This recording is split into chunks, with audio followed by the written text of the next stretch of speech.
My camera feet. There we go. Okay, there we go. 大家好，我是刘家豪, and welcome, guys. So, let me turn the live chat on. Okay, I think that should be good. Where's my Darth Vader handheld? He's gonna be holding up my camera. Let me just lower the current so that's less light glare. There we go. Cool. Let's put him here. The camera right there. Is that good? The witch shirt on too. Does that work well? I don't know. No, actually that does not work. Okay, he's too. His hands are too tall because now I can't see properly of the stream. Let's do that, yeah. Okay, cool. All right. Yeah. So I'm streaming through my phone. I hope that everything's working because I need my computer to play the game. I can't do both simultaneously, sadly. So, yeah. Hello, Matthias. Hello. Welcome to the stream. My consistent viewer. You do watch me quite a bit, so a bit better. Okay, a bit better. Okay, that's good. Um, I hope that's also at least not laggy. I think my game's actually going to lag more than the stream.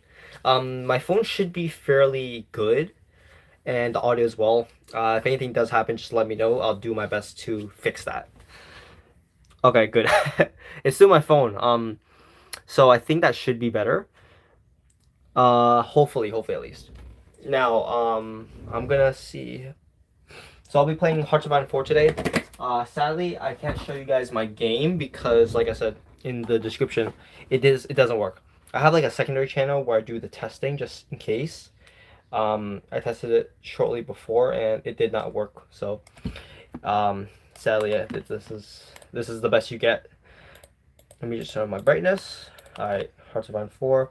I have not played in a long time, so I don't think the audio is gonna be good, so I'm just gonna mute the audio.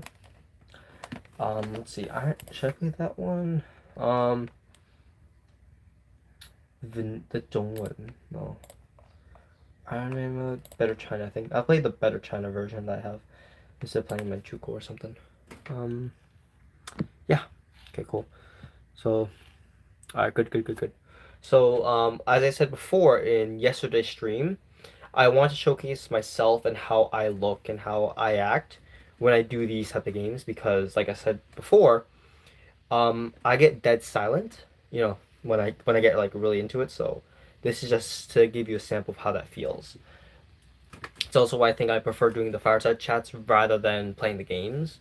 It's just that the fireside chats they tend to be better if I had more people watching, since I can't really sit there and like think, oh, what to talk.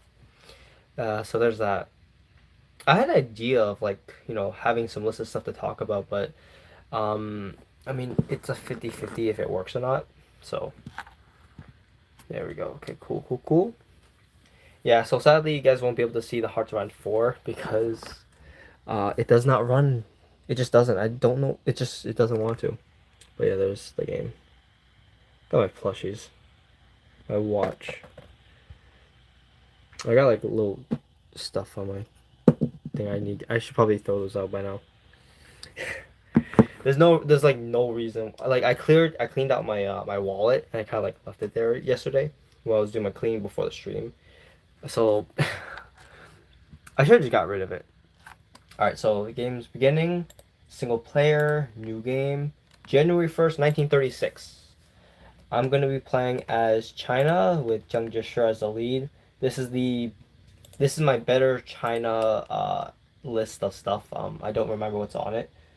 Oh, I have a career profile. I keep forgetting about those options. No, there's a bunch of mods on this. I probably should have checked and then let you guys know what it is. So China, we got the army corruption, low inflation, nine-power treaty, brother nation Japan, nothing personal, and the restore the Beiyang government options. Yeah, China run. So this is not the no, it's not. It's like a different one. It's like a China mod that's like better, but this is Chiang Kai-shek, and I'm gonna play regular difficulty, no custom game rules. It's not a Iron Man mode version because I can't play Iron Man mode for this because it's not no achievements. I don't think. I won't get achievements for it anyways. So yeah, there's that. Nine Power Treaty, Army Corruption. You get the basics as usual. I probably should stop showing my crappy video because it's like you guys can't see anyways. But I'll read and I'll be vocal about it. I think the fact that you guys can't see it, I'm gonna be more descriptive of how things are. Call me China. Nah. And no, it's also no, it's not Road to 56 Multidome. I'm gonna play as regular China. So loading graphics. Come on, let's go, let's go. It's just this game. There's nothing else running on my computer. There's no excuse for it to be crap. Okay, so let's check out the national focuses. Here, I'll show you what the thing looks like. So you got the democracy one. This is the what's it called? The indirect approach, which then you can kill Chiang Kai-shek, I think. And then you have the nationalism option. Yeah, it does. There's a livelihood. This is all livelihood stuff, by the way. And then this is the Unified Industrial Planning Military Affairs Commission. This is the Ministry of National Defense, and then the standard inviting foreign investors. Yeah, I don't know what the I probably should check the mod beforehand, but it's kind of like a playset I kept, so just coup Japan, lol. Coup Japan. I mean, I could coup them, but at the same time I don't have to. I'm trying to figure. I think I should just go with first the three principles, and then speed run through the support. I can also support Zhang Xueliang. Coup the animals. Oh boy. Nah, that's not happening, brother. Okay, so I'm gonna do the three principles of the people first, which will give me 5% gain base stability. The cheese NPA strat. Oh, NAP. I don't know if I have the mod to do it, so I can't exactly do it, but I can do the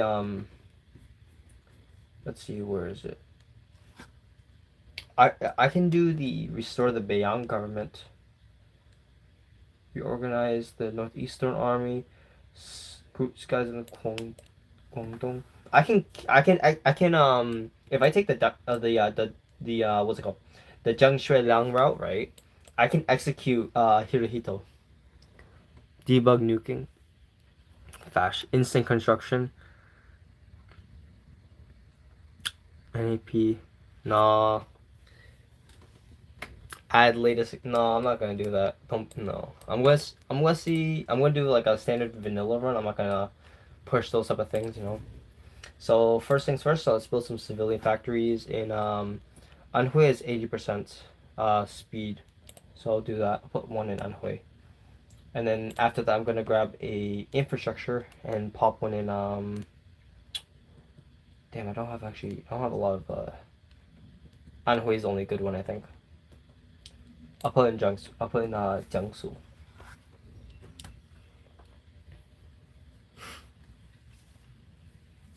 I don't know if didn't you do something, or I might be mixing up with someone else, because a lot of people have like the Wu Mao thing going on. So it's like what's it called, like probably wait actually. Oh, I know. Oh, I remember you. I can add you back on Discord afterwards. Guangdong. I can't invest in Guangdong. Guangdong has like it's owned by was it by Li Zongren, so I can't exactly do anything to him. Well, Guangdong is my home province. That's probably why. Research. Let's see. Industry. We're gonna go for basic machine tools, and construction. Those are the basic ones. Let's get those rolling. Let's train some divisions. I think the Sanjiao might be the best one. That's rather than the Juntuan. Sanjiao. Let's get just one in the thing, just so I don't get the little notification. Okay. I had gotcha. I had in mind that you were, a different guy, because a lot of people have like the Wu Mao. Like I said, a lot of people go by like something Wu Mao. I'll definitely add you back after. I'm on OCC too, I think, so you can just find me there. No, Guangxi owns, I believe, part of it. Banned? No, it was not. Yeah. Guangxi. Well, in the game, right, they put Guangxi and Guangdong together, despite Guangdong being owned by damn, what's his name?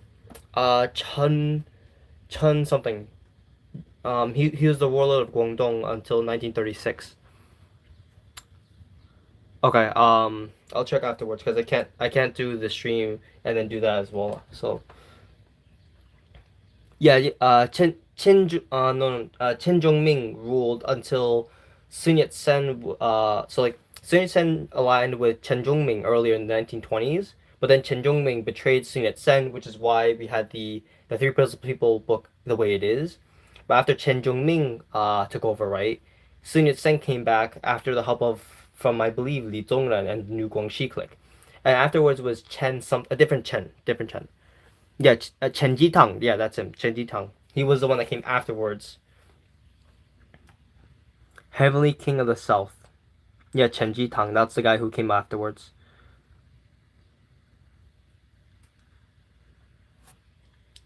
Correct.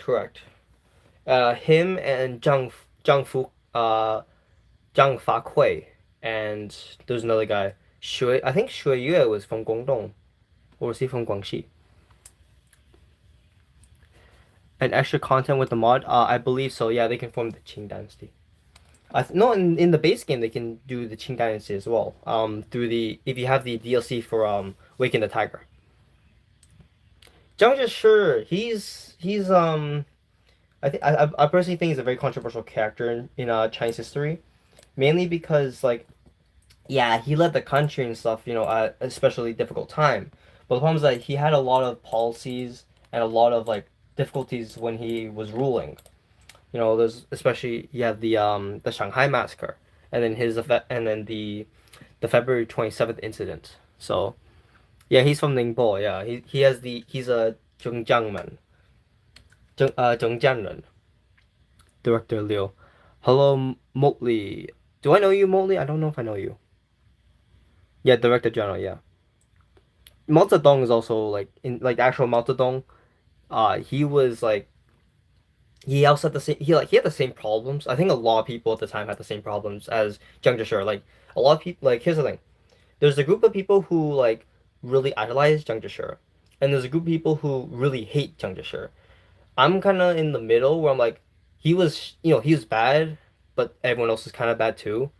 It's just that like if he had the power to do to be in that position that Mao Zedong had, I think that he probably would have had similar effects to the country as Mao Zedong as well. It's just under different party label. Yeah, oh damn. Yeah. No. The Shanghai Massacre was a trigger for the trigger for the I believe Nanyang, I think the October the August 1st rebellion, the one that Mao Zedong led in 1927. The Shanghai Massacre kind of like led to the major fractures between the Kuomintang and was it Gongchandang, the Communist Party and the Nationalist Party. That was kind of like the major split point because what's it called? Jiang Zhishir he basically solidified his position on the subject, and so it forced the communists to basically take up the militant path rather than going through the path they were going for at the moment. Right, the Long March was after the Jiangxi Soviet was attacked in 1932 or 33, in the fifth encirclement campaign. The August 1st rebellion was in 1927.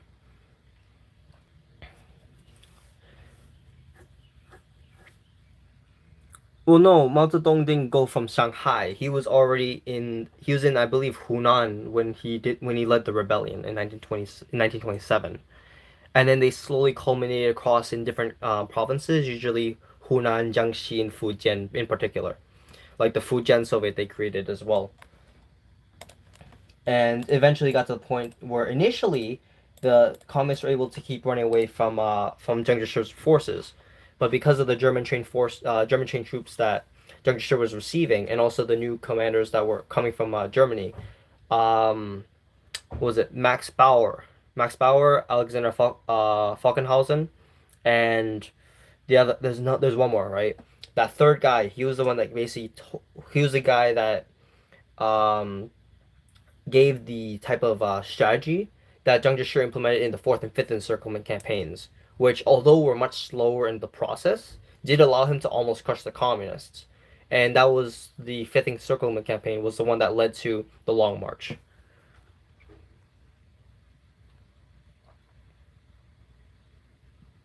Right, yeah. He moved north into to Shanxi, which was after the Long March, and I think they settled. Yeah, they settled in Xi'an.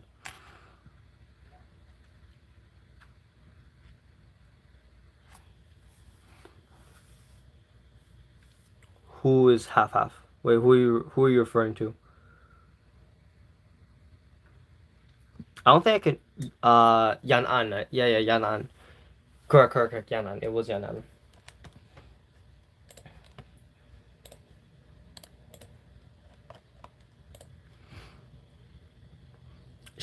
Yan'an was the one under KMT control, but it was Xi'an, which was the one that Mao Zedong was residing in after the Long March.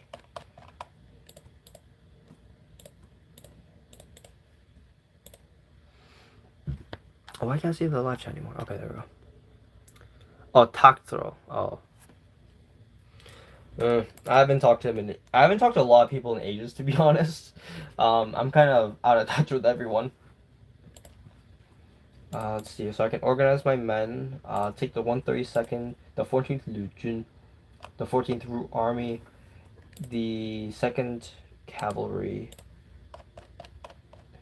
Take the 9th Juntuan and the 37th Wuping. Sure. There we go. Perfect. So I have 4 army groups. No, 4 armies and 1 army group. Oops. Hey. Select. I have no. Oh, right. I forgot. You get like a bunch of commanders in this as well. You have like. I have like. How many? I have like 10 at least. Wow. If I go to the officer corps, actually, I can check. How many generals do I have? It doesn't actually tell me. Never mind.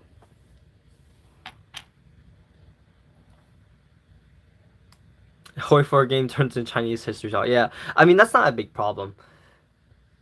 Zhong China Path? What do you mean by that? What do you mean by Zhong China? No high command? What? Weird. Is this glitched?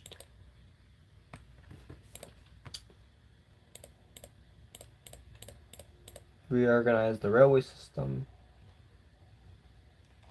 Okay, cool. Free military factors. I'm just gonna put all of them into guns. I think that's like the only major thing. I got the Hawk 3 fighters, but I usually prefer making the bombers. In this mod, it's the Type Fuxing. And I sometimes build anti-air, but usually I don't. There's that. So I got how many is this? 8 factories in the Type 88 Hanyang rifles, 2 in the Type Fuxing bombers, and 1 in the Hawk 3 interwar fighters. Yeah, same thing with me, Maltodong. I have roots in Guangdong, but I live in what's it called? Live in the States. Reorganize the railway system. No, I do not need to do that. Okay, cool. Let's see. Awesome. Okay, so Army Group 1 I'll put under Xueyue. Second Army Group I'll put under Zheng Zezong. And the 4th one I'll put under Hu Zhongnan. Hu Zhongnan, I think it's good. Turk. Cockroach. Okay. Zheng Zezong, I'll put you against Shanxi. Xueyue, I'll put you against Guangdong. And Hu Zhongnan, I'll put you against Yunnan. Turkish, yeah.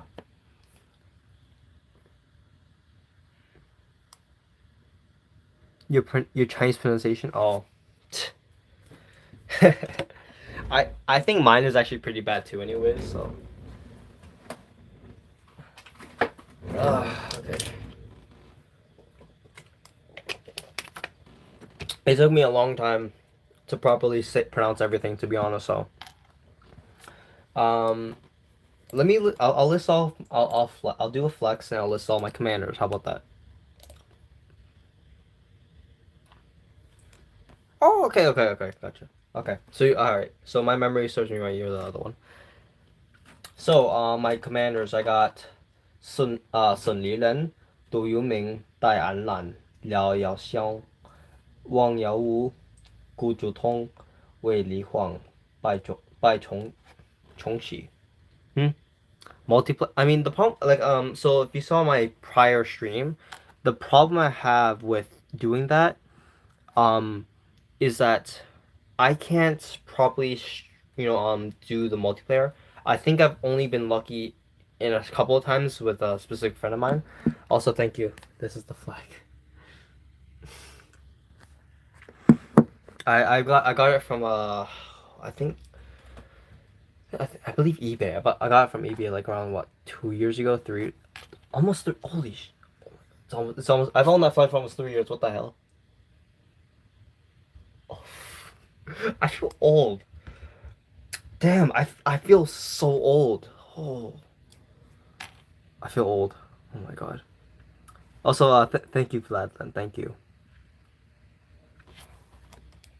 白冲是辅佐以从前互联放先觉和引进，陈诚、余汉谋、李宗仁、张发奎、冯玉祥、江大军、张灵甫、宋希濂、朱绍良、张学良、余承万、唐生智、薛岳、张自忠 and 胡宗南。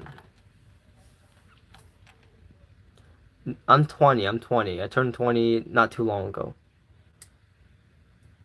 I think so too. I feel the same, Vladlin. I feel the same. Mods, yeah, I do. I have the reason I have the mods on. Um, if you play, so if you play in the Awaken the Tiger, right? And you get the option, and you open up for the was it for the focus tree? If you go to prioritize the interior, right, you basically get a cast spell against the other warlords, and it casts spell only if they don't join you. So they'll basically join you as a puppet and part of the part of the China, in which you'll get like a new set of decisions, right? And through those decisions, you would basically get those generals. So you can play with Li Zongren I know for sure you can play with Li Zongren, Yan Qishan, and couple of the other ones like Ma Bufang and such. But by Chongxi, I think you can only get through naval. So like he's a naval what's it called? A naval chief of navy. I think chief of navy can unlock him, but not for his actual commander for some reason. I don't know why.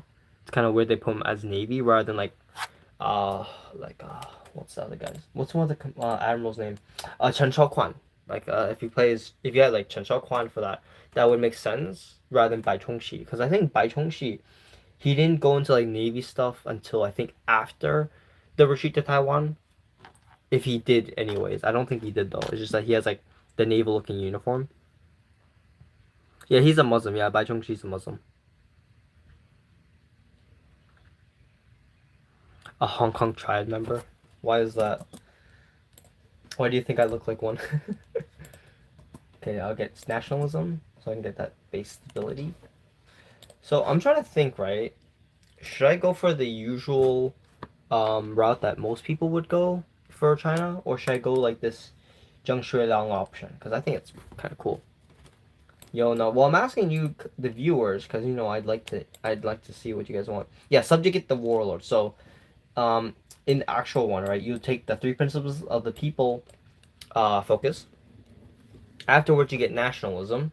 Then you get prioritize the interior, and then you have the option to do anti-communism, or subjugate the warlords. Which, if you do both, you'll be able to literally invade your neighbors. Either that, or they'll like, what's it called? If they don't, then they'll just join you peacefully, and then peacefully you can get their commanders. Do fascists. That's the indirect approach, which then I'd have like He Yingqing take over the government. I don't know. The collaboration is kind of boring in my opinion. Chinese aggression.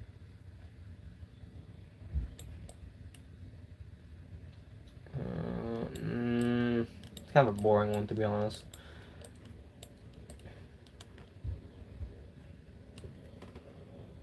Fascist Long Yun. No, if you take the fascist route in this one, you get Wang Jingwei. So initially, right, when you do the so you can do either two of options, right? You can either invite Wang Jingwei, or you can strengthen the He Yingqing regime. Which I mean, it's okay, but liberal ROC. Yeah, I can do that, but it's gonna take a long time. It's gonna take a long. Actually, you know what? Let me just do focus. Oh, oops. Let me just do this real quick. Focus auto complete. Okay, let me just do this real quick. I want to go through this faster. It's taking too long. Alright, I'm gonna have the young marshal take over. I'm gonna get this.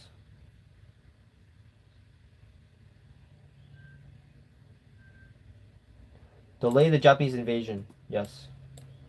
Seek German support. Yes. Purchase German weapons. Yes. Democracy. Yes. Wang swing from being leader to become fascist. That's some character development. That is, yeah. He went fairly. You know, he swung like extremely. Was it far? Yeah. Like I'll be honest. Wang Jingwei isn't really a good character in my opinion. I don't like. He is also a Hanjin, so there's also that. Not a big you know, it's not that appealing. You know what I mean? So let me just do these economic reforms, land reforms. Right, he was more like an opportunist in my opinion, like the way that he acted in both pre 1936 and post 1936, it was very opportunistic.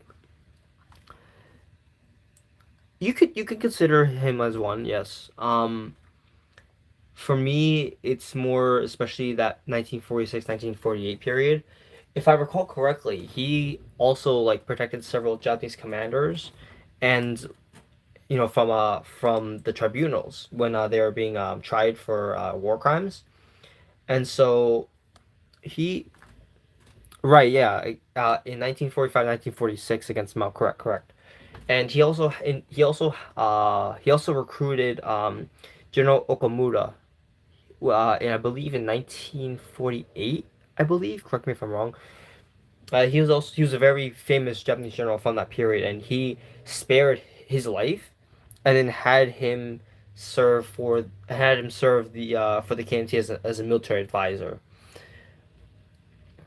There was also a command, I believe, that he sent out in 1945, saying to not surrender to communist forces, but only nationalist forces, and so that was a very big political hit to him, because you know it's like kind of like the war's over, and then he's supposed to the country is supposed to be celebrating the victory, but then there's all this political trauma going on around the country, especially between him and Mao Zedong.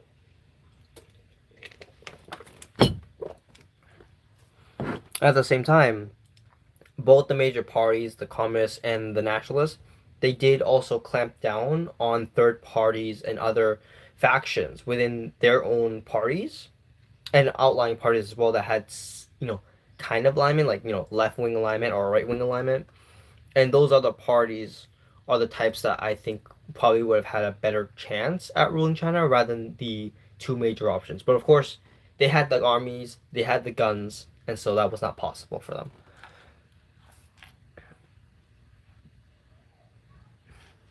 I think Mao was a bad person. I think he had some really bad ideas as well, uh, like like really bad stuff. You know what I'm saying? And so let me focus. Like Mao Zedong, he had some policies that were very questionable. At the same time, he had sort of the right idea.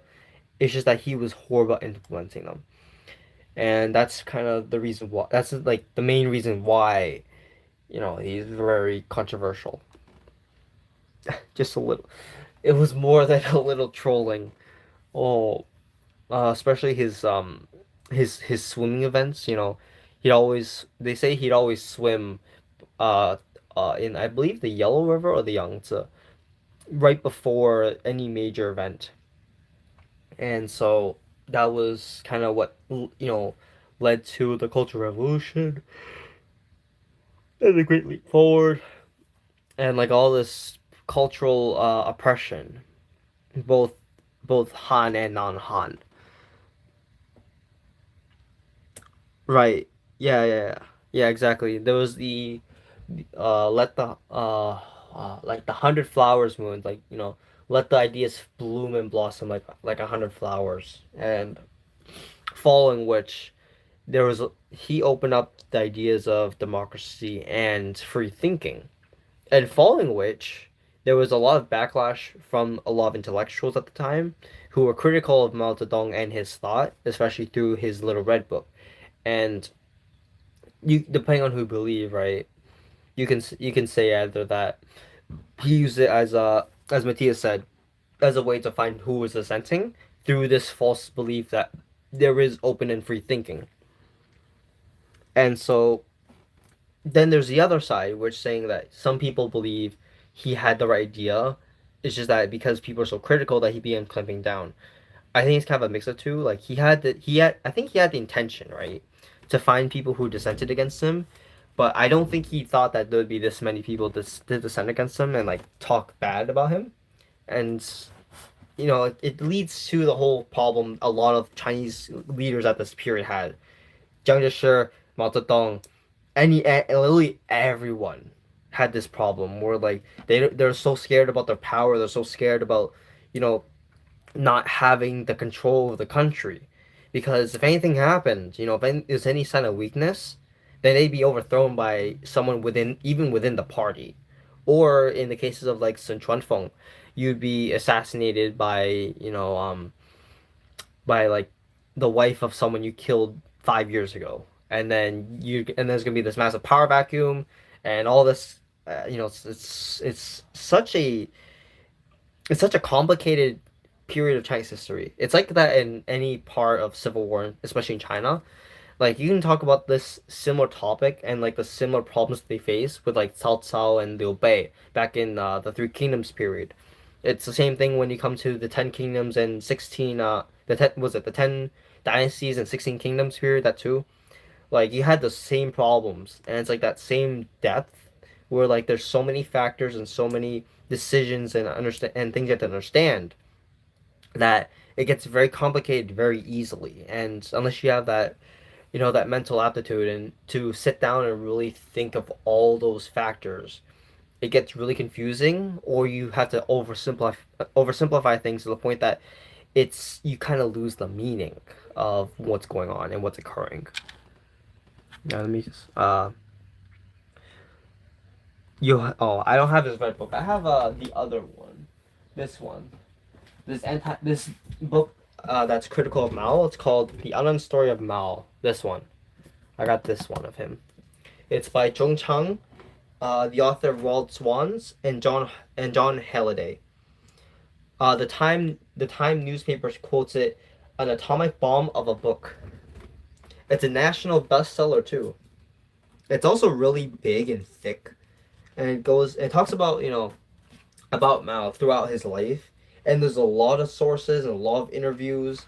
Like they put a lot of work into this book, and a lot of acknowledgments. Including the acknowledgments and everything else, and like all the links and index, is a total of I think 800 pages. Yeah, 801 pages. But then the actual story of Mao goes up to hold on, give me a second. That's acknowledgments, last days. It goes up till 616. So about a third of this book is just index, reference, and like sources. And it goes. I've only gone through his childhood, and he's kind of a brat. He's kind of bratty as a kid. Like he was born to. I think he was born to like a fairly, for the time, fairly middle class ish family. For a Chinese peasant family in a little village in the middle of nowhere. He. Uh, he was kind of a brat as a kid. Like a whole. Uh, and a lot of stuff that that he experienced and went through, in a way, it was all kind of by chance. It was a lot by chance. There was some things in his life, especially early on, it just ended up happening out of chance, out of luck, and that's how we got. That's how he got. Through life, I guess. He was lucky, very lucky in life. Okay, hold on. Okay, so many questions. So many questions. Give me a second. Um, he was definitely not ready. He was so not ready. And the way that the CCP ruled, especially early on, like right before they took over in the Civil War, like they were organized in a way that was very consolidated, very small because of their ruling power. And as a result, it's just that's a very large shock to the government and to the people in power. We suddenly like from like a little, almost a fiefdom, and then suddenly you're like you reach the point of like king and emperor. It's like it's such a shock, and it happens within 2 years.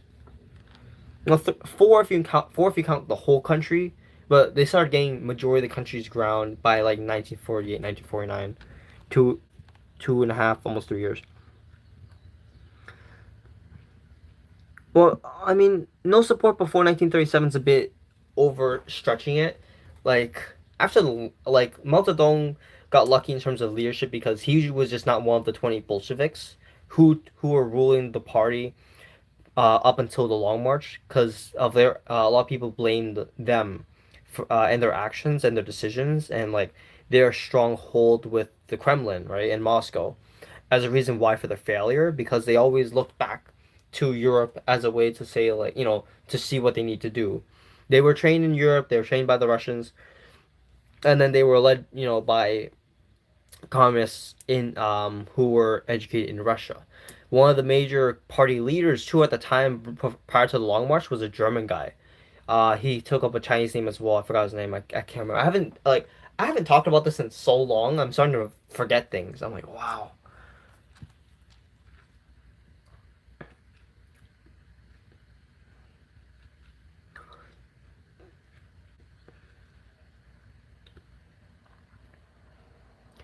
Right. Yeah. He had the right. Indeed he had the support, and that was the reason why. Because in any case like this, it's a duopoly. You had the communists or the nationalists, and the way that the nationalists were acting and behaving, especially after 1945, was horrendous, to the point that a lot of people were looking to support the communists either because they legitimately believed it, or just the fact that they were not, the nationalists. That's how a lot of people also tend to vote in the States. Were like, I don't like this guy, but he's better than the other guy, so I might as well vote for the guy I don't like as much. And that's kind of the case, especially in China at the time as well. Let's see what else you guys have to say. The DPP, they're okay. They're not the best, but they are showing their weaknesses, especially nowadays. The Taiwan independence is something I'm still kind of iffy about. I still support the Republic of China, but as an independent nation in this sense, I'm personally not sure how to feel. I've talked to people before who feel like different on the case. Long is someone in particular who is supportive of keeping that Chinese heritage. I'm kind of like, I do feel like he is kind of right in how people in Taiwan, the Chinese, they speak Chinese. It's just different dialect, and it's like how to say, it's like it's you have the language structure and everything. It's like, why don't you want to be? But then I've dug deeper into the subject, and I've seen many. I've actually looked in. I had the balls to look into some drama going on. Especially through the international world between China and Taiwan, and I'm starting to understand better on why people in Taiwan and overseas Taiwanese feel that way. I've also seen overseas Taiwanese and people in Taiwan also feel the same way in the other direction, being more towards, keeping that Chinese heritage, and those who want to, at the same time, those who want to turn away from it. Okay, sorry about that. I did not expect that. So one thing I do need, well, hold on, let me just give me 1 second. If I do the, there we go. Do not disturb. Okay, perfect. So I put myself in do not disturb. I forgot to do that. So, as I was saying, uh, my train of thought, right? DPP and the Taiwanese identity. I so there is some semblance of understanding and reasoning as to why people in Taiwan want to feel that way, and the more I look into it, the more I'm starting to understand as to why they feel that way, and more I'm kind of like accepting the fact that this might be the direction that Taiwan will have in the future. Within my lifetime. It's not something I don't think I'd like to see. I've always thought people in Taiwan were just as Chinese as myself, if not more Chinese, because like I'm not fully Chinese. I'm like what, fourth, I think, like a quarter, no more than a half, no more than half. And so I'm just I kind of feel like you know in a way a bit confused, but also a bit more conflicted rather than confused. Like I'm understanding the situation fairly well. I think I've accepted the facts and different opinions fairly openly. So it's more not really confusion, but more like confliction within myself. Like there is some semblance in me saying there's like I still look fairly like you. I still speak similar, despite me having a really shit Chinese language capability. But at the same time, it's like I've seen what the mainland has done. I've seen how it can be very damaging. And the soft power that the mainland has, it's not in the way I initially had the impression of. I always thought it was a fairly strong soft power, right? But like, the more I look into things, the more I do proper research, I'm starting to feel I don't know. It's a bit conflicting, to say the least, of course. But the DPP itself, I feel like they could have a better reaction to things. Like, I think both, I think both sides are having problems in, I guess, conveying what they really want, but also from people who talk about the issue also tend to also fail to convey exactly what's trying to occur between the two sides, and it's making that problem more complicated because of certain agendas that people have. And it's just something you got to accept, and something that you need to just be more vigilant and determined to properly understand better, rather than just like push away and say like, this topic is too complicated, I don't want to deal with it, or like this is nothing to do with my life. It's like if you have any opinion on China, this will happen. This will be relevant to your understanding of China and its history, especially since a lot of the connections, right, with Taiwan and the mainland, it's mainly within past 120 years. It's modern history. And modern history does have the strongest effect into how it is in the present day and how we expect it to be in the future. So this is still important and still necessary. Now my chat I can't see. I don't know. I can't. Come on, give me 1 second, guys. Okay, hopefully this reset the chat. Oh. I can't see the chat now on my phone. No, I don't want to stop streaming. No. Don't want to stop streaming. Keep streaming. Come on. It's not displaying. Hold on. Give me 1 second, guys. Oh, this is so annoying. Okay, there we go. Okay, now I can see the chat again. Okay, perfect. Because I kind of got like I had a phone call, and I didn't want to, pick up just because I'm kind of in the middle of something. Um, Hold on, I gotta scroll up. Give me a minute, because everything's nothing loaded while speaking for a little bit, and I had the thing. Okay.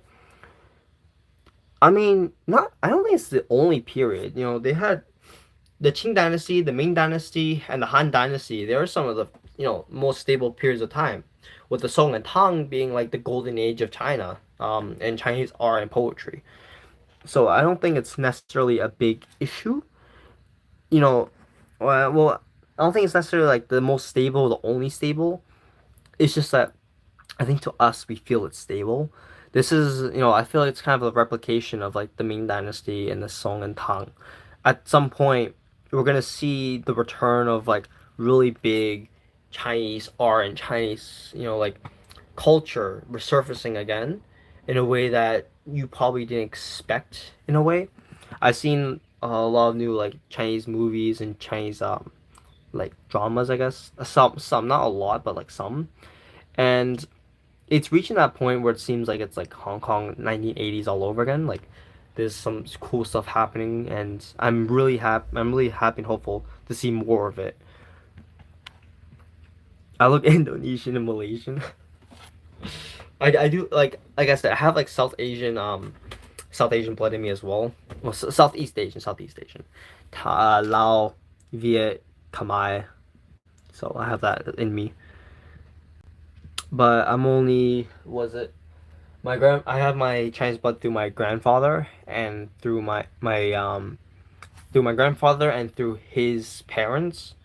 I think my grandmother's parents as well through their side. Okay, hold on.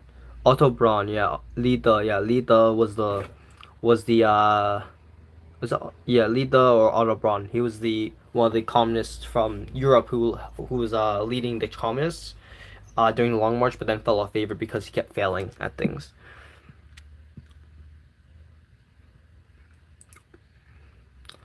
I mean, to say that they're harassing innocent people is a bit like, I guess, a stretch. You got to see some of the context of things, but like there are some. I know there for sure there were a couple incidents, but I don't feel like that it was a party led decision or party led action.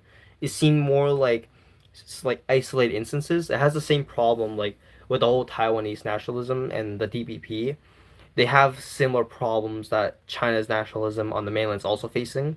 So it's something that I feel like is isolated, but at least for the DPP, it doesn't seem like they're supporting that type of action. At least from what I've seen so far, which is good. Thank God. I prefer to keep it in isolated instances rather than like these parties and these governments politicizing the problem into something else that that it isn't. I do change skin tone depending on light. Like if I like I open up my curtain a little bit, and also my skin changes fairly drastically between summer and winter, and COVID also lightened up my skin extremely on like an extreme level. Yellowish. Hello, welcome back, Mototong. Song is underrated. Yeah, exactly. Yeah, Chinese cinema is improving. Like if you've seen like some of the older movies, they're good, but it's like it seems kind of lacking. Like I saw Wolf Warrior. Wolf Warrior was ass. I'm sorry. Well, like if you like Wolf Warrior, that's your thing. But it's an ass movie. It sucks. I don't like that movie. It was just like they had like all these visuals and graphics. I'm like, it doesn't feel like it doesn't have that Chinese feel. It feels like American replication of like action movies. 800 now, that was a good movie. 800 was a good movie. They had the scenes, they had the drama, they had like they see like any other war movie that had that Chinese feel to it and the Chinese ideas embedded into the movie. Like if you're like fairly into the culture and you watch like 800, you'll feel it stronger through 800 rather than through Wolf Warrior.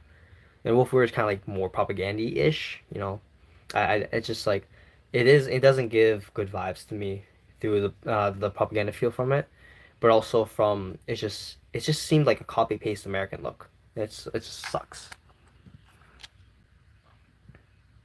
Chinese Michael Bay. It was an ass movie. I didn't like it. Like I'm sorry. I just really hated that movie. It was horrible. But if you saw like what was it? There's the um I know what's the other guy? Not Michael Bay. Who the guy who played Batman. He played Batman one time, and he did a movie for Flower. He did Flowers of War. Um, he played Batman sometime prior, and he did the Flowers of War movie. That was a really good movie. I love that movie. Um, overtly, I'm pretty sure like banning Antony Blinken's. I have not seen Antony Blinken's speech. I'm not sure what that is. Yes, 800 was good. Red Sea movie. Flowers of War was good. Yeah. Red Sea. I don't think I saw Red Sea, but I think I saw Red Cliffs. I think it was called Red Cliffs. The one about Cao Cao versus Liu Bei and who's the other one? I think the leader of Wei. I think it was. I can't remember everyone's name. I can't. If I don't talk about this stuff, I just forget about it. It's horrible. But yeah, there's plenty of movies we can talk about. The old 800 movie was good, but had like the old style feel that's just really outdated. Evacuation of um, I am not sure about that one. I've not seen that. If you can find the name of it, definitely let me know. I'll take a look at it on my spare time, of course. I can't do it at the moment.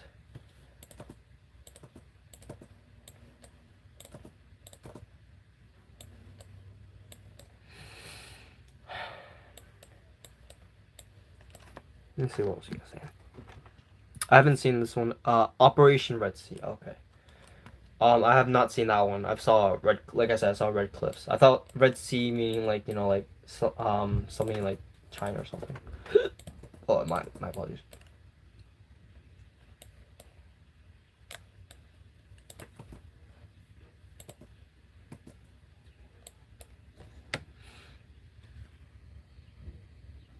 Copy and paste American. American cinema does have a lot of things like that. Like a lot of people like, oh yeah, I want to, recreate American cinema, the things that everyone loves. Like, no, please, for the love of God, don't follow this culture. China has so much good stuff that they can do movies of. Don't do a copy and paste of this. It's horrible. Like, make a movie about the was it Mongolian campaign? About was it Zhang Lingfu? That would be so cool to see. Don't do like some like modern don't make it feel like I'm just watching someone do like a Battlefront 4 live action movie. You know what I'm saying? That's not why I don't come to Chinese cinema to see the Chinese version of American war propaganda or any battlefield style film. I want to see something that just feels like was it like true to the ideas or true to the history, because that's what I think is enriching of the culture. And to copy and paste it blandly is just it's just uncreative in my opinion. It's just uncreative. An Imjin War. Now that would be good. Now that would be good. That would be a cool movie. If they did one about the Imjin War, that would be really nice. Just the only problem is that a lot of how to say, like, I don't know. I think there's a small problem with Chinese movies, and it's only if you really sit down and watch them and like see to the end. If you don't sit to the end of the movie, like credits and near credits and whatnot, it's not really a big deal. But if you really sit there and like see some messages that they put at the end of the movies, it's one, it kind of kills the feeling from the end of the movie, and two, it tends to be kind of like propaganda-ish. It kind of is, and so it's like you shouldn't put that at the end of the movie. You just killed the whole experience that I just saw. No matter how good the movie is, you kind of killed the experience. You know what I'm saying? Unless it's like a was it like a World War II or Injin War or like Three Kingdoms type of thing, you kind of do. I mean, if you put an end of the, if you put a recap at the end of the movie about like what happens after the battle or after that offensive, whatever, I guess it's okay. But still, it still muddies the waters. Dunkirk did it okay, but again, that did give a good conclusion that made sense, and the 800 also did that. But then we go to things like what's it called, 1911. Like 1911 was a really good movie, but like the ending scene about about how after the war, after the revolution, and since they made the Kuomintang, and then the Chinese Communist Party took over, I'm like kind of like that's kind of irrelevant. If you just gave the portion right about Sun Yat-sen making the Republican government, and being elected as the first president, that makes sense. That's relevant to the 1911 revolution movie. But if you bring up stuff about like the Communist Party being formed in 1921 and the May 4th movement, it's kind of like that's really irrelevant in terms of this focus of this movie. Like it did lead to eventually, but there was much more that happens in that 10-year gap between 1911 and 1921 that you could make a movie in itself like that. I think Founding of the Republic did that, or Founding of the Party. Founding of the Party did a pretty good way of conveying that idea. Like, yeah, it's about formation, Communist Party, it's propaganda, whatnot. But at least they did it decent enough that it's an semi enjoyable movie to watch. It's not my favorite, for sure, but it did the job in doing something entertaining ish. Alright, see you, Matthias. I'll see you around. Alright, see you, Turk. The Dutch Turk. Infinity War East Asia. Um, I mean, you could, I guess, do an Infinity War of East Asia, but I mean, it's just a copy paste of Marvel. It's not. If you did an original thing, towards the Republic? I know there's Founding of the Party, which is about the period of 1919 and 1921, and then there's Founding of the Republic, which is 1946, 1949, I believe. I know, but the music of those movies are pretty good. I'll be honest. They had some good music. It's just that if you read the lyrics, I'm kind of like, oh, come on, don't ruin it for me.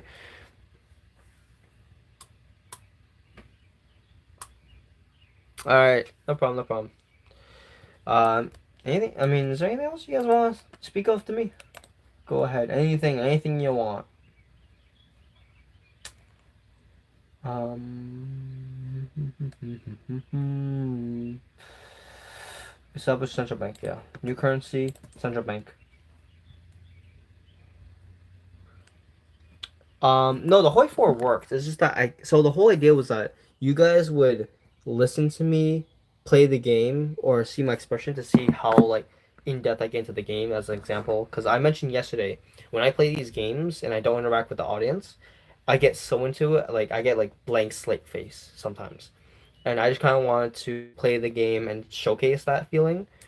But because we started talking, getting really in depth into it, I didn't really get into it that much.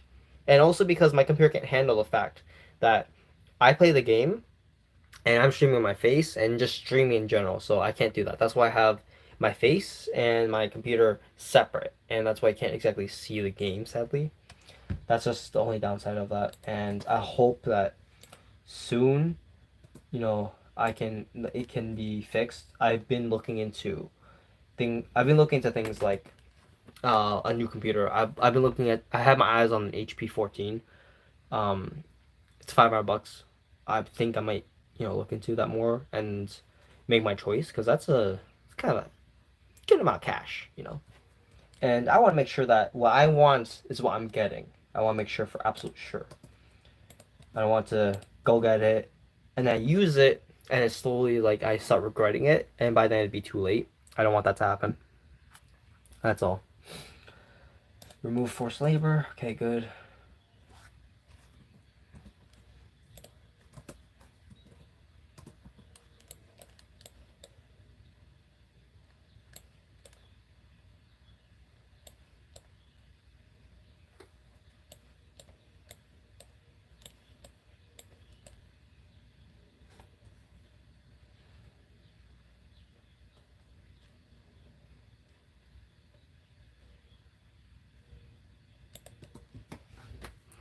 1930. I kind of pause it to talk because I got like really focused into the conversation.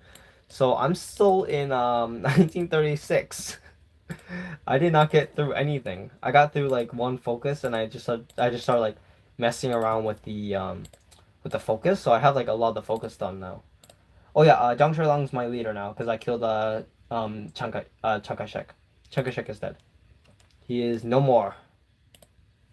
Some German equipped troops. I'll give him. I'll give him the Shueyue. I'll give my German equipped troops the Shueyue. I'll send these guys over to Hui. It's called Huzhongnan. Huzhongnan can get them. Free dockyards too. Ninghai class. Yes. Yes. Crab dance.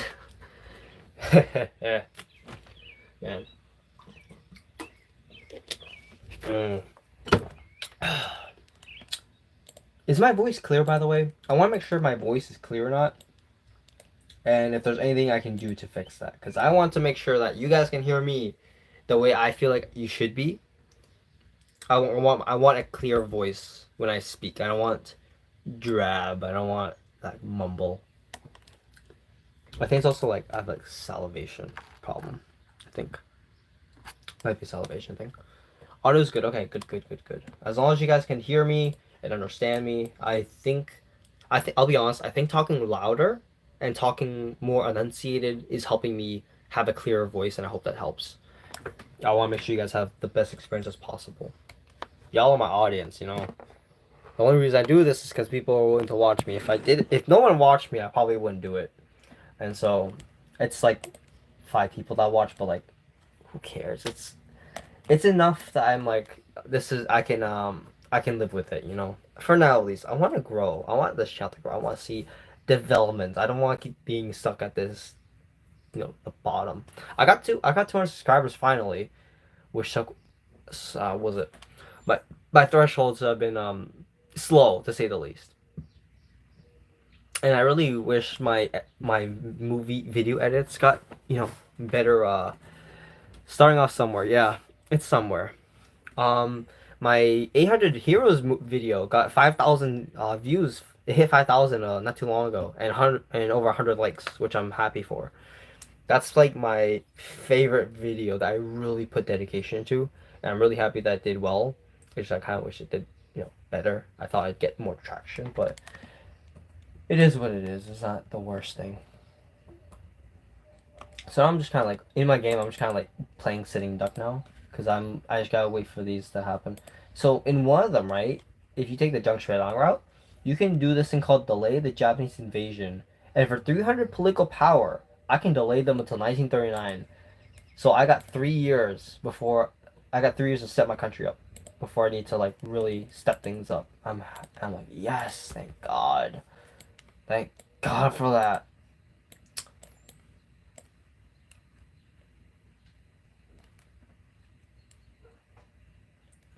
Supervised democracy or true democracy.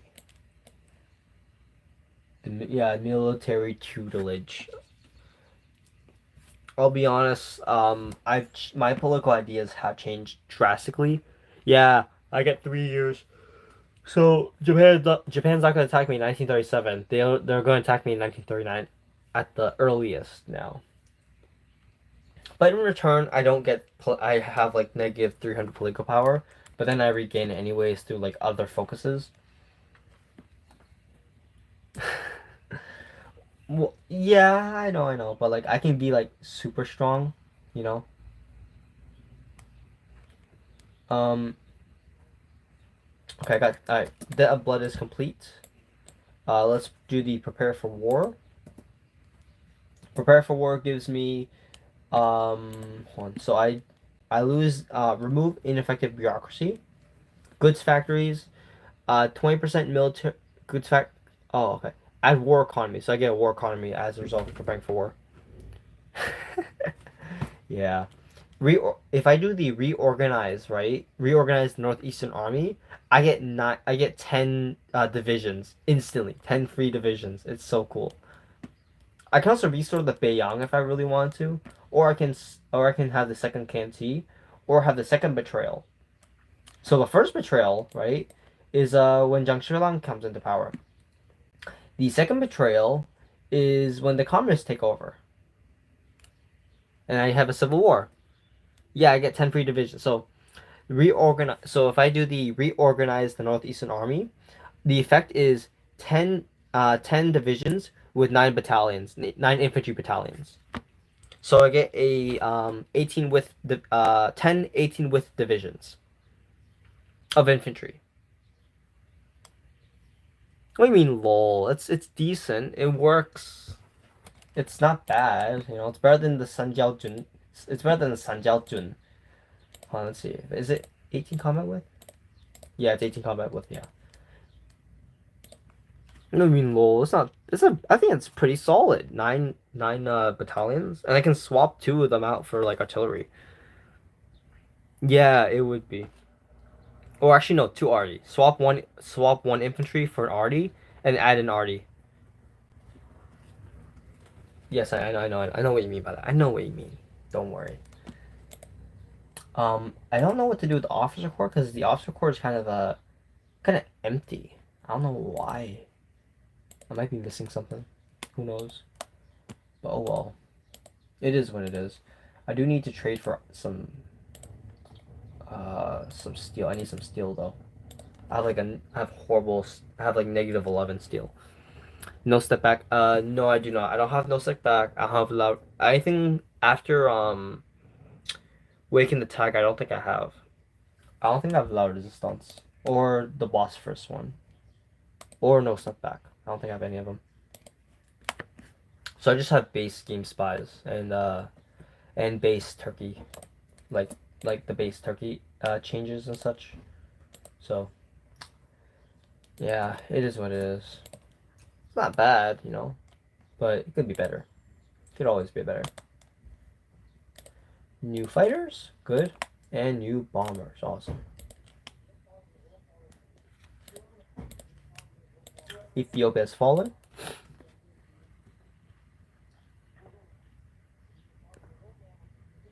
$21. I heard 20. 20 and 30. 20 no, sorry, 20 and 40. 20 width and 40 width are the best. Or any 10. Like if you go 10, 20, 30, or 40, the base 10 I heard are good. So if I have like the Jintuan, right? It would be better if I upgraded to a 10 width rather than keeping it at 8 width. That's from what I was told or heard around. That's why usually once I get like that 5 army experience, I upgrade it to a 5 width just so it can stand on its own. It's old meta. I don't know about the no step back one. I don't know. I'm a casual player. You know, I don't really I don't focus on this new stuff. This new stuff is so new. It's like literally new to me. Oh, I can add artillery. Let me add arty. Support arty. Yes, please give me support arty. German trained divisions. Good. I usually use 7.2s because I'm China, or I use like a 5.0. 5 with was it 10 with infantry? That's kind of like my go-to, or 20 with 7.2, but only a couple of units, because it's just like it's so hard to industrialize as China.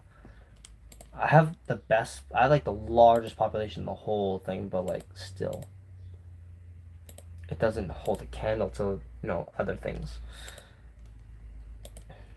I also need to upgrade my railway lines. These are like horrible. Connect this. Let's connect those. And let's also do a connection from here to here.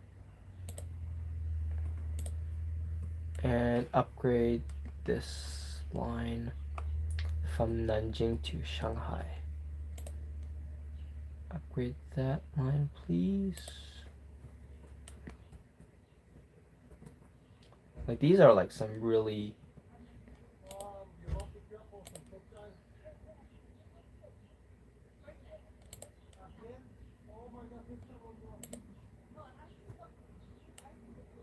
okay. Yeah, I don't do supply hubs. Do German trained divisions have German equipment? Let me check. If I go here, everyone has. Why is there supply problems? Everyone has supply problems apparently.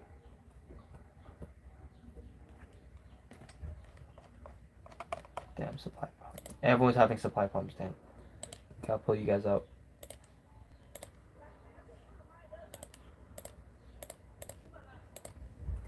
I'm dying to attrition, Jesus Lord.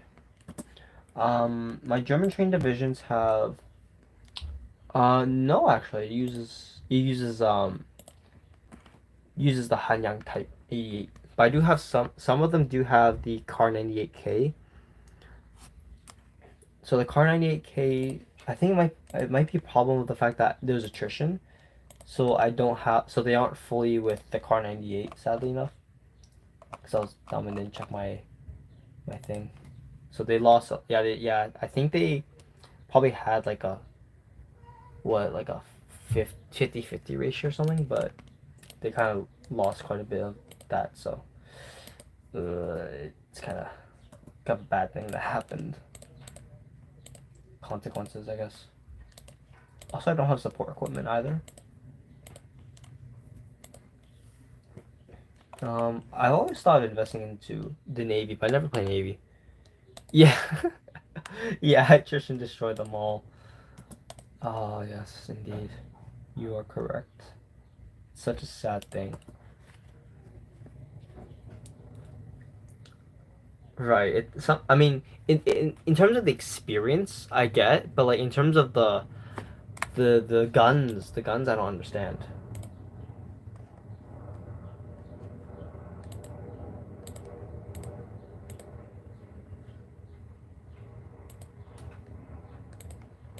Deploy units. Oh.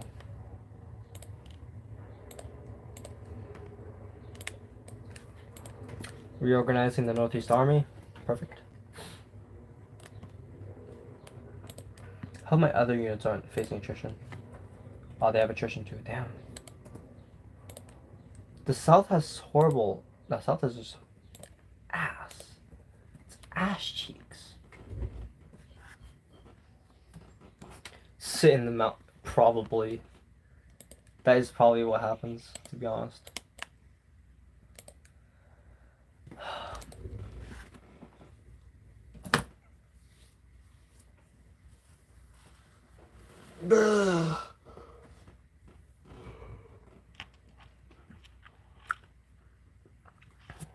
I wish the attrition wasn't a problem. All right, let's see. Yeah. Also, all my men are just moving around. I'm at max 5 speed as well. Um, no trains. Oh, I don't have trains. Damn it. No wonder why. I can't commandeer. I don't have civilian trains researched. Oh God. No wonder why everyone has attrition. I don't have any supplies. God damn. Are you kidding me?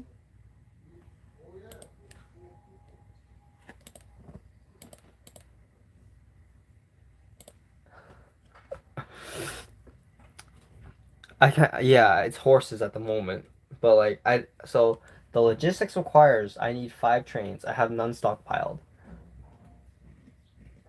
I have no trains in stockpile. Yeah, no trucks. Of course not trucks. This is China 1936. You think they have trucks? I don't think I even have them researched. Let me check. Do I have trucks researched? Yeah, I don't have them in Chunk 75 researched yet. I don't even have radios.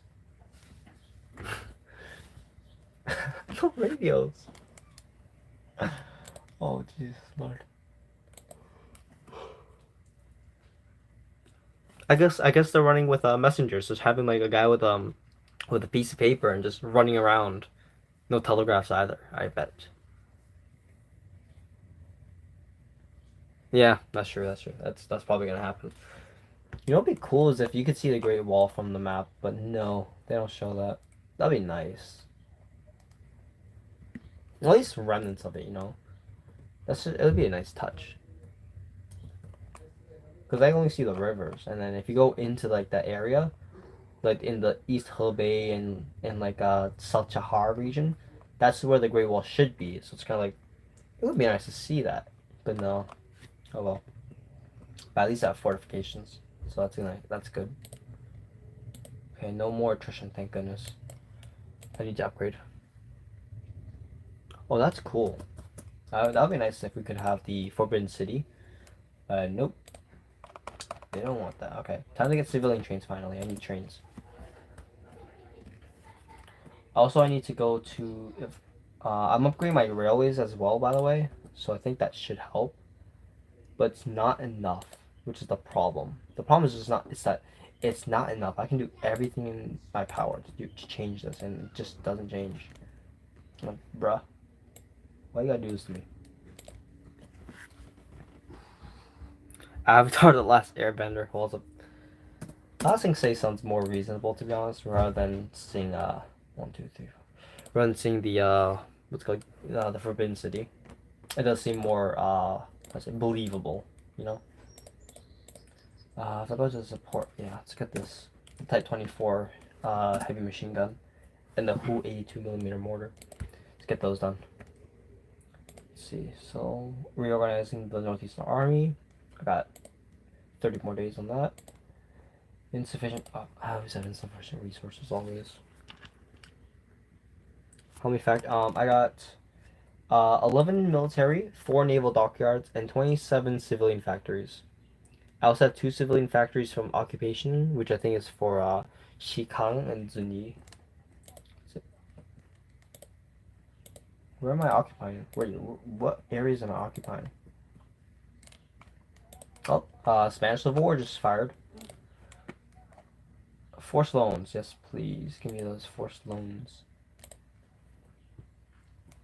I don't think I do. Oh, let me check on the thing. Occupied territories. Yeah, it's Xikang. Yeah, Xikang is not a core. It's a Tibetan core. Also need to change it to from the Juntuan to the Qibingjun.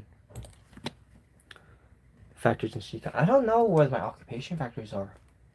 No, there's no so I'm checking in Xikang. No factories in Xikang.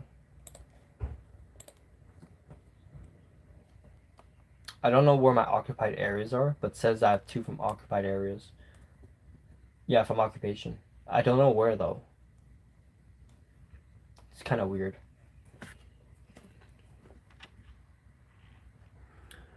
No, I didn't go that path. I went through the Zheng Xuelang path. So like I said, this is a different mod.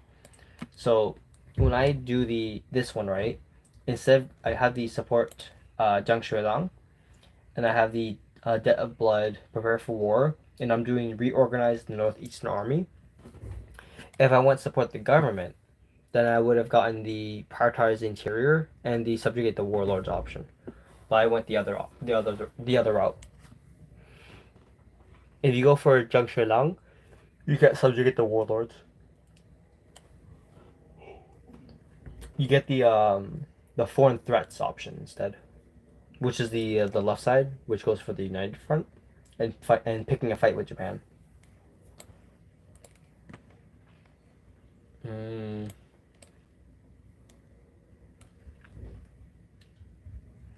Hold on, I'm checking them.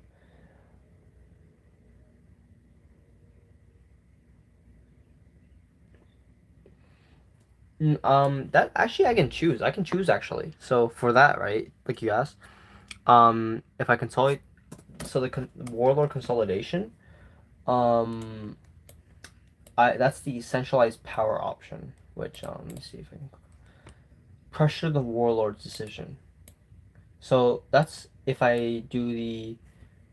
Actually, yeah. So I have to fight the Japanese first in order to get the restore the Beiyang government, which then gives me which in order to do so I have to control Yehol, which is Lehe, and Liaodong. And then after I do the restore the Beiyang government, I get the centralized power option, which then allows me to, I believe, pressure the warlords into joining me. I could go for other options, but I didn't go for it.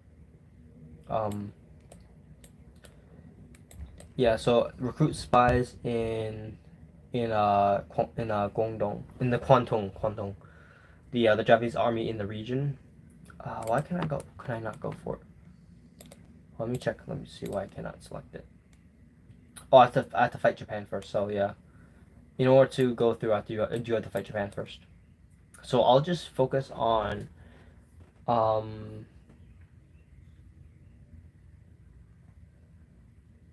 this one. Nationalize or privatization.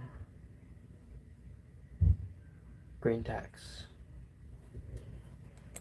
Grain tax would be good, to be honest, but no. Yeah, smelly Guangdong. Smelly Guangdong. I'm gonna go back to the Unified Industrial Planning and get the Department of Transportation, so I can get faster infrastructure speed, which then afterwards I can get the rural reconstruction movement, which allows me to get infrastructure in Henan, Hunan, and Sichuan, which would be amazing, and then develop the Longhai Railway, which goes through Jiangsu, Henan, and Xi'an, and then the Yuehan Railway, which is in Guangdong, Jiangxi, and Hubei. But I can't do that one yet until I own Guangdong, so that's not gonna be done until after the war. But this one, the Hanyang Steel Company, add 70 steel production Hubei. Oh, that would be so good. I also can. I can't get those yet. Okay. I also have forts in Beijing, Shanghai, the Yellow River, and Chinese Hindenburg.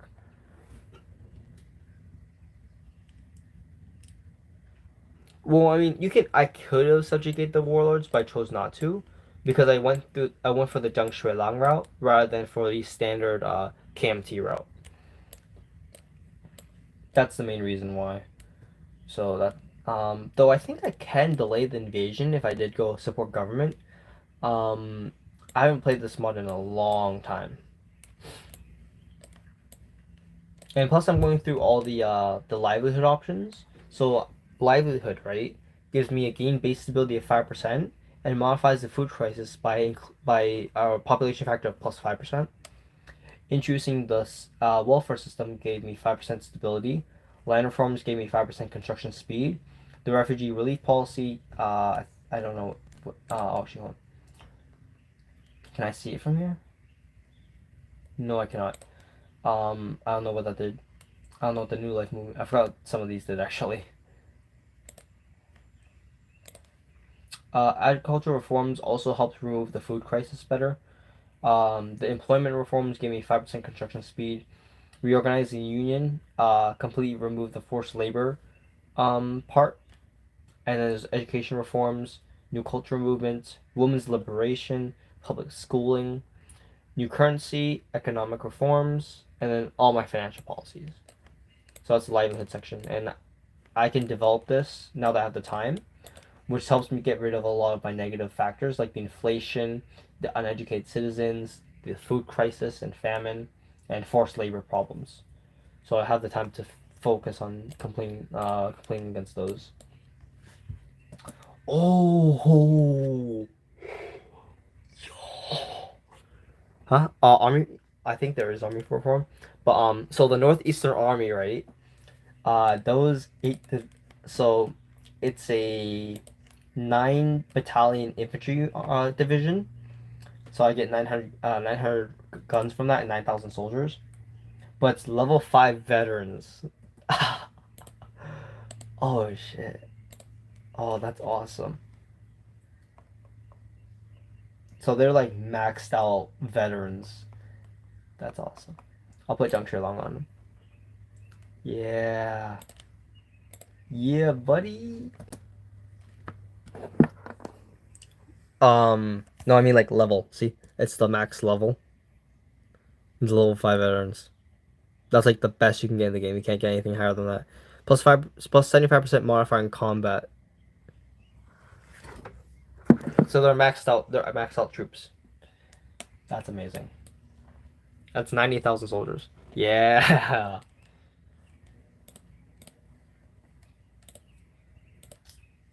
Hell yeah. I'm gonna put the German troops with them as well.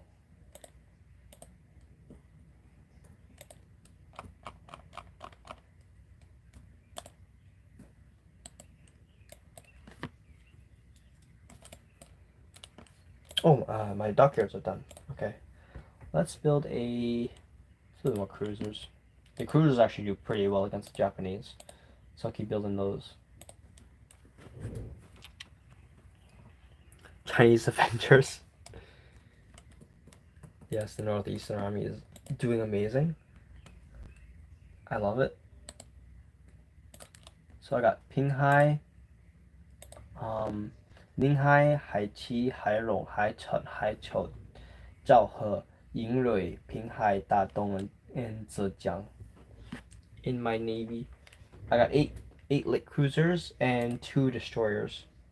I'm gonna put Chen Shaoquan as the leader. Those light cruisers are actually pretty good for like a Zerling navy. Glorious ROC navy, yeah. So actually in Azerlane, right, the ones I actually have Ninghai, Pinghai, and Zhaohe and Yingrui. Those are all warships that you can get in Azerlane. They're adding some new ones I think too. I saw in the new trailer that they added because they added so you can actually see the new trailers that they add through through your what are they called when you get the new game updates, right? You'll see like the trailers that they add, and the new one looks pretty nice. I think they added high something for the high G class cruisers, which is actually pretty cool. So I can't wait for those. But I think it might be soon, or it might be a skin that they have.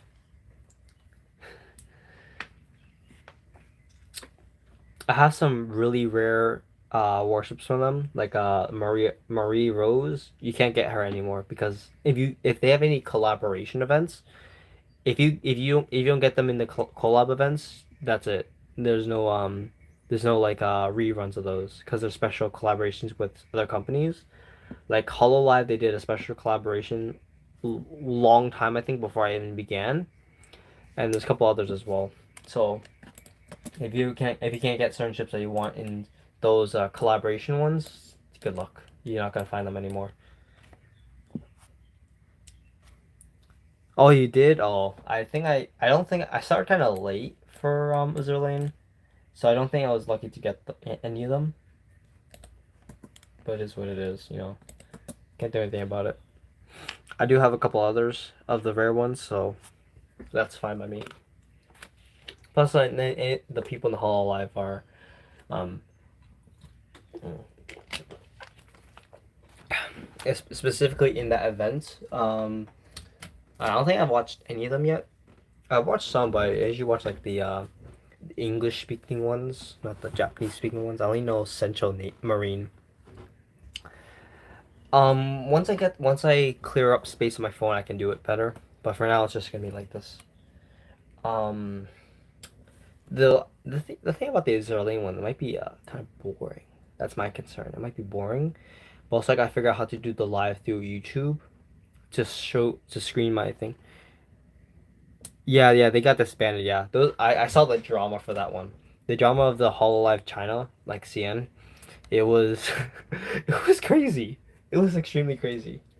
No, I don't watch it. I don't watch any of them. But I do watch like was it um was it which one is it? I'm trying to remember how to pronounce her name. Oh, of the I saw this one guy did like a 1 hour analysis of it. So I'm like wow, y'all are crazy. So like I was kind of referring. I'll be honest. I was kind of referring to the drama of um of Hololive as the reason for the poor soft power of China. Like there was a lot of drama with Hololive that did lead to some government action, and I'm kind of like, damn, y'all kind of screwed up. You know, it was a major screw up by the government, and so it's just I'm like, just wow. You know, I'm amazed by it sometimes, in a bad way, of course. In a bad like the bad amazements, it's just mind blowing to me.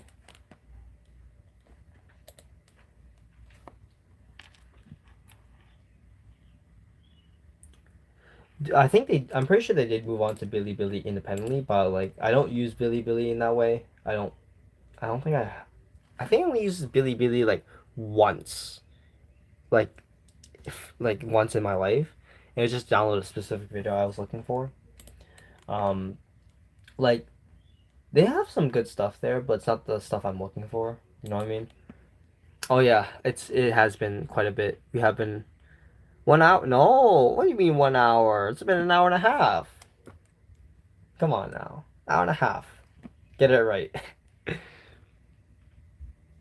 Mm. They have some stuff on Bilibili that I can't find on YouTube, and that's when I go over there. I've only done it, I think, like I said, I think only once. It was for like this one Chinese video. It was, I don't know, they had like, it's one of those military songs. It was pretty cool. I've yet to use it. I don't think I probably ever will. But yeah. Let's see. Tank production. It was back in my AG times. I don't like that anymore, thank God. But yeah. Back then was crazy. If you know. I think you get what I mean. Okay, arm reforms. Oh, I'm paused now. I was like, why is it not running? Oh, because I was paused. Mandarin only. 哦，我的中文是不好了，但是我说我想用中文了，嗯，这是我的学中文的学术。你是哦，我说我觉得5年了，5年了。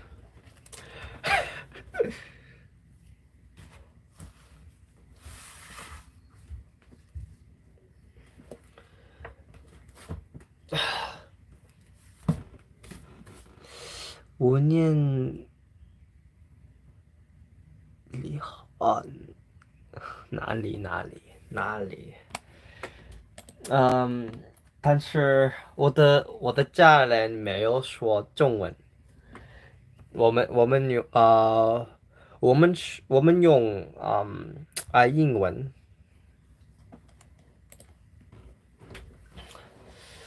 所以我用中文呃这在like online 呢，so 你的口什么？你的你的胃音上网，对对，上网。哦，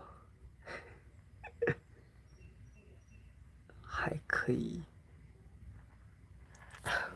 what do you mean by my accent?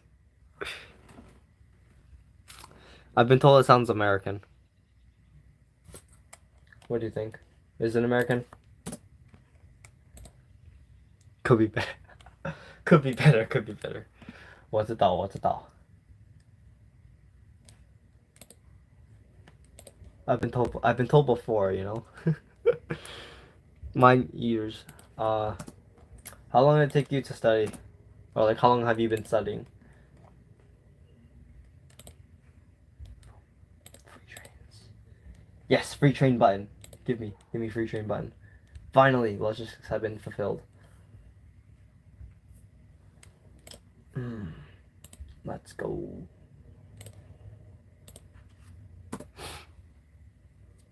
Oh shit. Oh. Um, how long was 4 years ago? I've been 15. For me, 15-ish. Actually, no. Yeah, 15. Yeah, about 15 or so.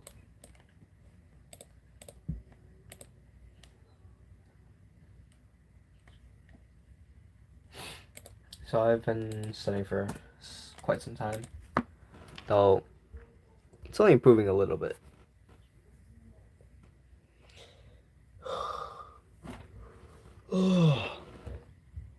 Julie Lee by poems. By poem. Okay.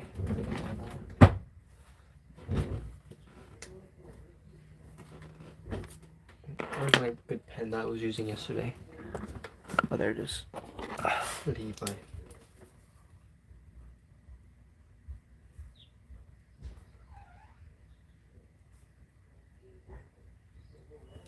For the poems, right? Did you read them in Chinese and then like translated it or what? Because for me, I kind of grabbed what was it, like Bao or like Vision Times, and then like I'll try to force myself to read it and then translate it sometimes, but you just have to write.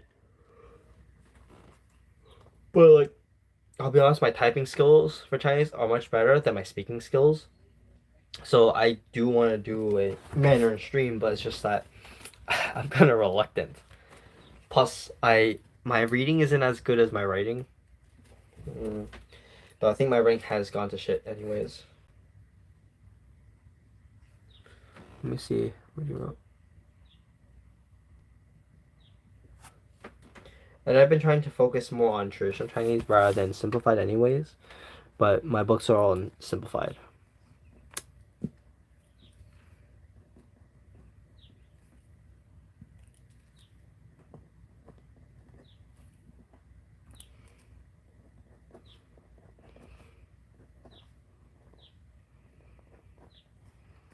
Like, I think it's inverted, so it's not showing properly, but it's worth a shot to show it.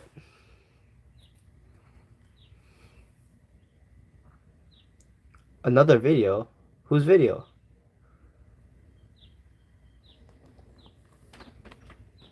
What do you mean you saw me in another person's video? Whose video is this? I'm not aware of any collaborations. What do you mean, Mr. United States of America? Also, welcome to the stream. I hope you enjoy. It's just me talking to you guys as I play HOI4 because my computer cannot sustain the fact that I can stream my face and the game together. So this is the way I can do it. I don't think I can even properly stream the what's it called? Can't even properly stream this anyways. Oh, you comment? Oh, commented. Oh, probably Captain Cool. Yeah, I used to be very active in his. Yeah, I saw that too. Yeah, I know about that one. I was thinking I had like a different thing in mind when you guys kind of mentioned it. But yeah, I do have a thing. I had some history with him. Yeah, though I'm not as active on his side of YouTube as much compared to before. I used to be much more active, you know. Not a big deal. Roleplay. I do nation. I've done nation roleplay in the past. I don't do it as much anymore though. It's just not something I do often anymore.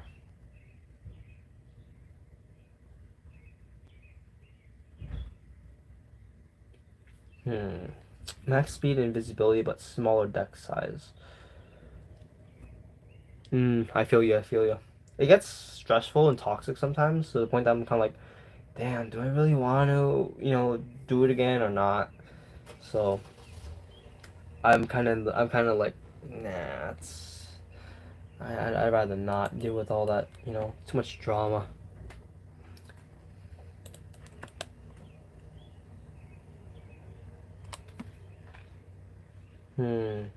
Reliability. Central tank design build, I'll definitely take them.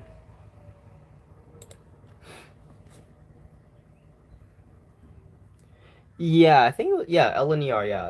I think that was the last major one. And I kind of did like a little couple side things, but I made the nation or like the company, and then I just wasn't interested in doing it, you know. LNER was probably like my best play I really enjoyed in like a long time. Instead of playing China as usual. I used to play China all the time. I was only trying to try this. Now I've been, setting my eyes on other things. I did one for Germany one time. Like it was like was I think German Empire style. It was pretty cool, but I don't know that fell in the dumpster fire. I'm also guys if you guys are into character roleplay, do let me know. I'll be uploading on how to interact in my character roleplay world soon. It's for a group of people. If you want to join the Discord as well, you know, you guys can. I'll probably drop the Discord link in the description at one point. You know, when I do the tutorial on how to play, what the game is about, and like the lore and stuff behind it. But I am in the process of building that world, so not yet, not yet. This is just a little teaser to let you guys know that I'm doing it.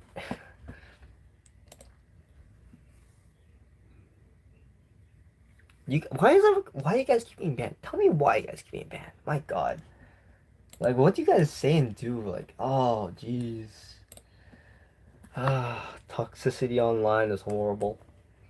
Does things to people, you know. Okay, no more attrition, please. Good, no more attrition. Good, good, good. So what did you guys do this time?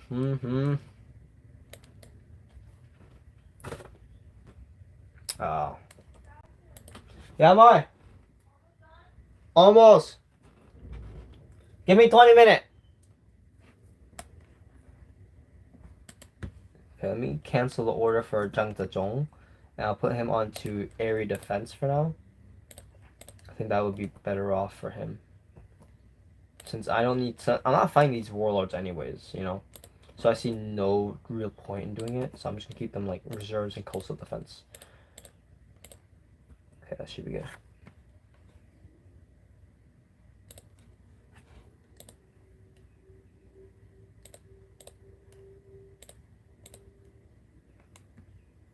That should help lighten up them. Okay, cool. See you guys Thursday.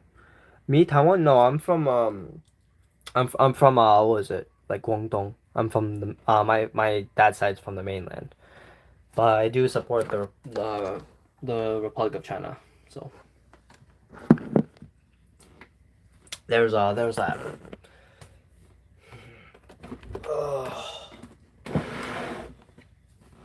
like a bunch of stuff and junk in my area. I don't know what I'm doing with them. Newspapers, gel, special toys, my grooming kit. Have I used this in a while? No, I haven't used it in a while actually. Like my grooming kit of a toe clipper. I got like a mini comb and do you guys know what this is for? Like I got this in my grooming kit, right? For my face and stuff. But I don't know what this is for. Like what is this? Is this like my eyelash or something? Do you guys know? I don't know what happened to the thing. RCC KMT. Yeah, Fireside's still going on. Yes, indeed, Matthias. But like, yeah, I don't know what this is for. It came in my grooming kit, and I don't know what to do with it. It's like I'm scared to break it too.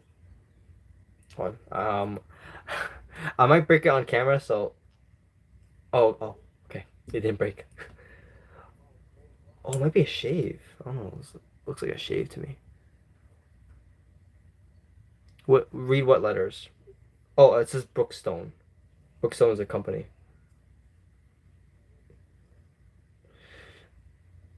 Now I can't pull it back. Okay, I got it. That's a stiff joint. Yeah, it is indeed. Very much. I got, I think there's scissors, I think, for my trimming scissors. I got tweezers, and I got like a super small, extra thin tweezer. That's in the kit. I got a second one too. Since I had one for home and one for travel. I have the travel one as well. I prefer the traveling one to be honest, which is why I tend to use it for travel, since I want to look good. You know, can I write in Chinese? Somewhat, yeah, somewhat. I haven't written in a while though. Let me see if I have my documents I can show you guys. Yeah, no problem. I'll see you around. Thank you for joining the stream, United States of America. Grooming kit showcase, yeah. Indeed. It's by Brookstone. I got it for like what? I think $10. Not bad. It's in this one. Damn it, it's not in this one, is it? See my practice characters. I don't have like true character stuff in this. I got like basic shit. Not like any writing that I thought I had in here. Actually, hold on. Oh, come on. There we go. Okay, got one paper. Here you go, guys.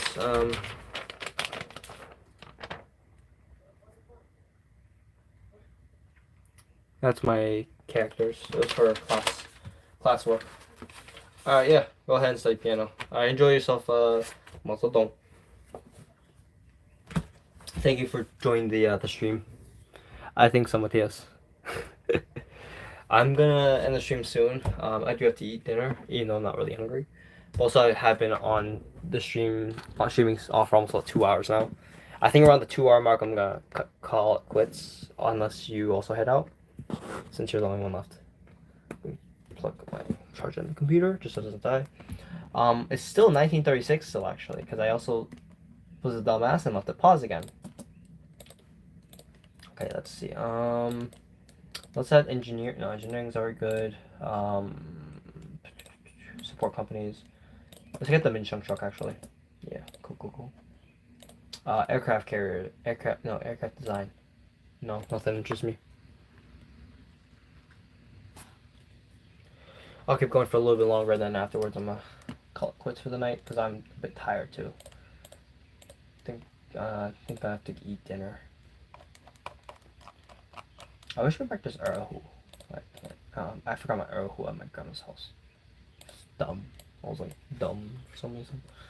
Didn't bring it. I should have brought it. I regret. With high regrets that I did not bring it. Alright, so let's add those 42 factories. Good. 4 on consumer good. Nice. And the ones that traded good. Awesome. After this army reform, I'm going to do the reconstruction bit. So I can get new, not factories, is it? I can get factories, yeah. I also want infrastructure. And I want that steel in Hubei so I can stop getting them foreign items.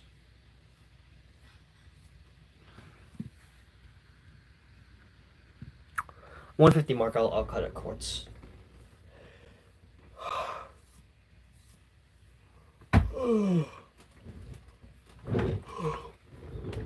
The German military junta took over, and the German Reich was annexed. The German Civil War ends. Oh, I didn't even realize there was a German Civil War too. Okay, let's see how the world looks.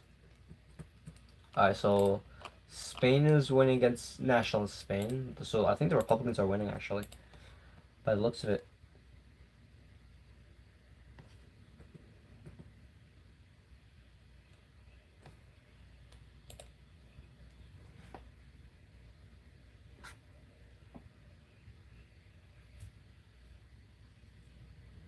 Yeah, it's likely that the military junta will not win.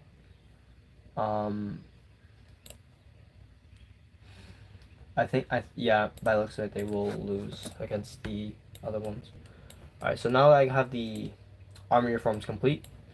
Well, the focus at least. I can go back and get the mining commission, and then after that I can get the Hanyang Steel Company, which gives me better steel. So it increases inflation, but that's okay. I have a stable economy, so it's fine. So Germany went the military junta route, and now August von Mackensen has taken over. He's a great war hero too. Modify government, I don't need to do that. Let's see. Yeah, alright. I think it's good to call it quits for tonight. We save the game. Okay, let me exit out. Yep. I saved anyways. Alright. Thank you everyone for coming and joining the stream. It was a fun chat.